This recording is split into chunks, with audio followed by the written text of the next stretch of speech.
Everything looks perfect on paper. Decent salary, good job title, but something doesn't feel right anymore. There's a nagging sense that joy has left you, that you don't feel like you should be doing this job anymore. Starting over in your 40s or 50s can feel overwhelming. But what if that nagging feeling isn't about failure? It's the starting point to finding what you should truly be doing. What if it's actually the first essential step to finding work that you'll truly love? Hello everyone, my name's Lucy, and trust me, I've been exactly where you are if this sounds like you. Throughout my career, I've navigated major transitions from corporate marketing roles to non-profit leadership to local politics to now running my own consultancy. So I know a thing or two about change, and I know a thing or two about embracing change in midlife. I won't say I've got everything perfect, definitely still a work in progress, but I do have, I hope, some useful things I can share. By the end of this video, you'll understand why uncertainty in midlife is actually a strength and not a weakness. I'll talk to you about 3 inspiring people who completely reinvented their lives after 40, and you'll have 3 practical steps that you can take to reinvent your own career without feeling overwhelmed. Does that sound good? This isn't just about updating your CV or applying for new jobs.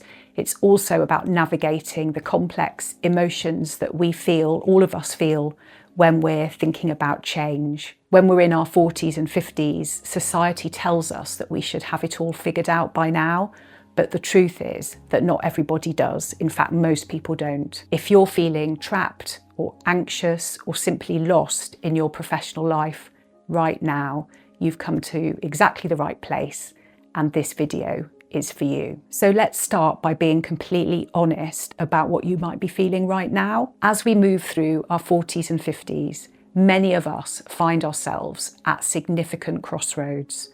That job or that career that felt completely fulfilling early in life sometimes doesn't feel like it's right anymore. Maybe it now feels like an anchor weighing you down. Research consistently shows that midlife career crisis is a real phenomenon and not a cliche. I remember being in exactly this same place. I had a well-paid senior job that was hugely enjoyable in many ways. I had a great team, great colleagues, and on paper everything was perfect. But somehow I knew that my destiny had something else for me. I was constantly feeling like I should be doing something else. I had this niggling voice of doubt in my head all the time. And I applied for different jobs, thinking that maybe that was what I should be doing, and more senior jobs at bigger organisations. And while I did well, and I was appointable number 2 for 2 different but very big important jobs, I didn't get those jobs and my confidence was crushed.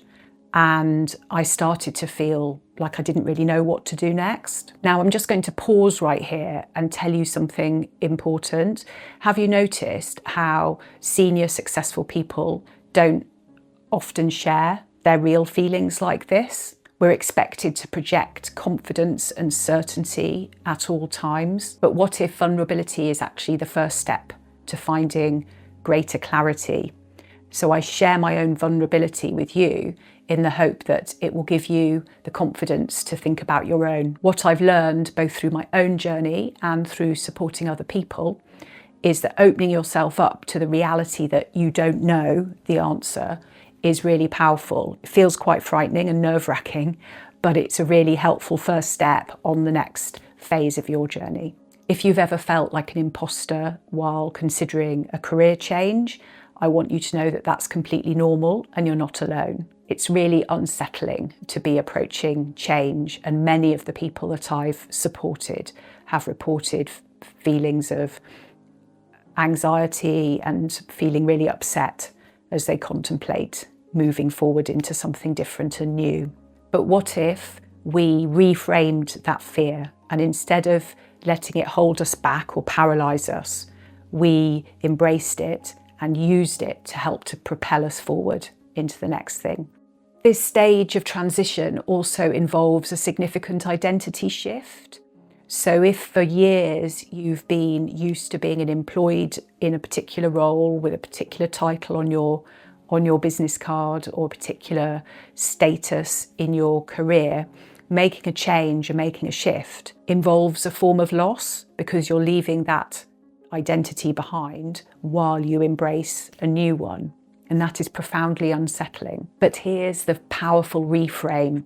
That deep uncertainty isn't a warning sign. It's actually a necessary first step towards finding a work that truly fulfills you. Instead of viewing this as a crisis, maybe think about it as an awakening. It's a rare chance to consciously choose the next chapter of your life or your career without letting it happen to you. Uncertainty is not a weakness. It's just a part of your transformation. Before I share 3 inspiring stories, I'm going to ask you, what do a doctor, a government worker, and a performer all have in common? It is that they all found their true calling after the age of 40. The first person I want to talk to you about is the fashion mogul, Giorgio Armani, who very sadly died in September at the age of 91 after an eminent career as a global fashion icon. But did you know that he didn't start out in fashion at all? Armani originally trained in medicine and joined the military. Dissatisfied with this path, he pivoted completely and found work as a window dresser, then as a fabric buyer before starting to design clothes. He founded his fashion house in 1975 when he was already well into his 40s, and he went on to redefine modern style and make an impact all around the world. What I thought was particularly poignant was I was reading his obituaries and also his final interview, which was published in the Financial Times not long before his death. And he said, "My only regret in life was spending too many hours working and not enough time with friends and family." Armani's story tells us that even paths that might feel wrong at the time provide skills and resilience that can fuel the right journey when it comes along. The next person I want to talk to you about is Maya Angelou, who is remembered as a legendary poet, activist, and writer. But her path to literary fame was very far from direct. Before publishing her first famous book, she had many careers, and I'm going to read them. She was a dancer, a singer, an actor, a streetcar conductor, a cook, a journalist, and a civil rights worker. Her breakthrough didn't come till the age of 41, when she published I Know Why the Caged Bird Sings. Its success launched her into literary history. From there, she evolved again, becoming a celebrated professor, a voice of social justice, and one of the most quotable thinkers of the 20th century. What's particularly fascinating, I think, about Maya Angelou's story is that she found work that was deeply aligned with her values in civil justice. And so there are some parallels, I think, with maybe some of my viewers who also work in purpose-driven careers. Maya's story teaches us that a career reset isn't about failure, it's about evolution. And one of the quotes that I love from her is, "We delight in the beauty of the butterfly, but rarely admit the changes it has gone through to achieve that beauty." Your past is never wasted. Every pivot, every change, every setback is seasoning, if you like, as you find your true voice. Talking of seasoning, let me move on to the third person I want to talk to you about. So Julia Child, you will know her as a famous TV chef. This part of her career came much later in life. Julia didn't even begin her culinary career until her late 40s. Before becoming the Julia Child we all recognise, she worked in advertising and even in military intelligence for the US government during World War II. It was only after moving to Paris with her husband that she discovered her passion for food. She enrolled in Le Cordon Bleu at age 37, wrote Mastering the Art of French Cooking in her late 40s, and became a household name on television in her 50s. The lesson here: true passion is sometimes discovered much later in life. A career reset does not mean starting from zero. It means channeling your passion, your experience, your skills, your curiosity and your persistence into something new. But you might be wondering, well, these are great, inspiring stories, but how do I make a change in my own life? So let's turn to that next. Let's help you move forward with some practical steps. So the first step is to try to find a way through that fog of uncertainty. So as I was telling you earlier, I had that job earlier on. It's about 15 years ago now. And I was super busy all day, every day. But I knew something was wrong. I knew I needed to be doing something different with my life. And the only way I could try to figure out what that thing might be was to take a step back and to try to make sense of all of the ideas going around in my head, try to see through the fog, if you like. So a tool for doing this is to take yourself to somewhere quiet, somewhere away, maybe with a pen and paper, and start to write down the things that give you joy. Start to think about times in your life when you felt truly in the right place. What were you doing? Who were you with? What was that like? If you make notes like this, you will start to make sense of what the universe is telling you. Think beyond work. Think about hobbies, think about volunteering, think about when you were younger, maybe when you were a child. And I've coached people who've refound art that they haven't done since they were at school, and now they're much later in life, and they've picked up their paintbrush again and they're creating again, having spent years doing something else. And it was only through taking a step back and really thinking about that creative side of themselves that they found that path, that path emerged from the fog. Have a think about what skills you genuinely enjoy using. You may do loads of things in your day-to-day at work, but some things you'll enjoy more than others, I suggest. So try to kind of think about what those things are. And also, while you're there with your pen and paper, think about if money was no object, if you didn't have to earn money and just, forget reality for a moment, what would you do?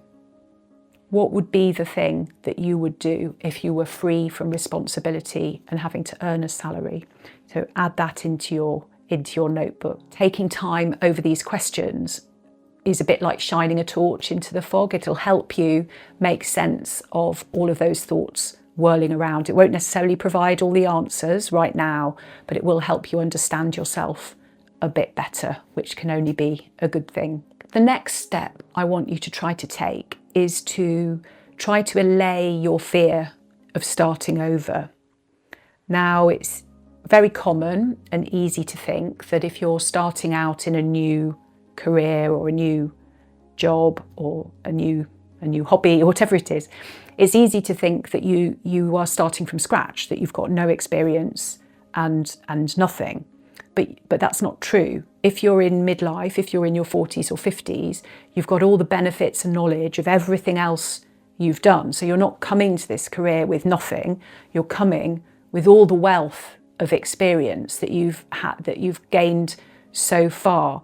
So try to allay that fear of starting over and that you're starting fresh. You're not starting from scratch. You're starting a new thing, but with experience from the things you've done in the past. So have a think about all the transferable skills that you've learned that you could take into a new field. If you're thinking about transferring into a non-profit career and you've been working in sales in a corporate context, then you've got amazing transferable skills. You've got skills to do with building relationships with potential clients, which could be very valuable if you go into a fundraising part of charity. You've managed people. You can take those skills into a new career. Perhaps you've managed budgets, expenditure or income targets. Take those into your non-profit career. So start to think about all of the skills and experience you've got, and then think about how they are transferable into a possible future career that you want to do. And the third area I want to talk about in terms of practical steps is to do that note taking and that thinking, do that analysis of your transferable skills, and then start to take some low risk, small steps towards a possible new future. So by that I mean, have a look at roles that you might want to do, have a look at organisations that you might want to work for, see if you've got networks and people that you could talk to that are in those careers. Perhaps people will have coffee with you. Perhaps you could talk to recruitment consultants. Perhaps you could, if you're thinking about moving into a non-profit career, perhaps you could do some volunteering. Perhaps you could find out what it's really like and show interest and learn about what the possible opportunities are. So you can do that while you're still doing your current thing and you haven't made any big shifts or changes, or you haven't burnt any bridges. You're just simply finding out about possible futures. Who knows? You may find that you don't want to do it after all, or you might find that it's starting to excite you more and you're starting to make steps towards making it happen. In my own transitions, making these small steps were absolutely vital. So before I started, I was so nervous leaving the corporate world to dedicate my career to the non-profit world. And so while I was making those transitions, I did some volunteering for the charity Save the Children in their corporate fundraising department. And then that gave me a sort of an insight into the way they worked, the kind of work that the team did day to day. And that was well before I left the corporate world and actually got a job in the charity sector. So doing that really, really helped me.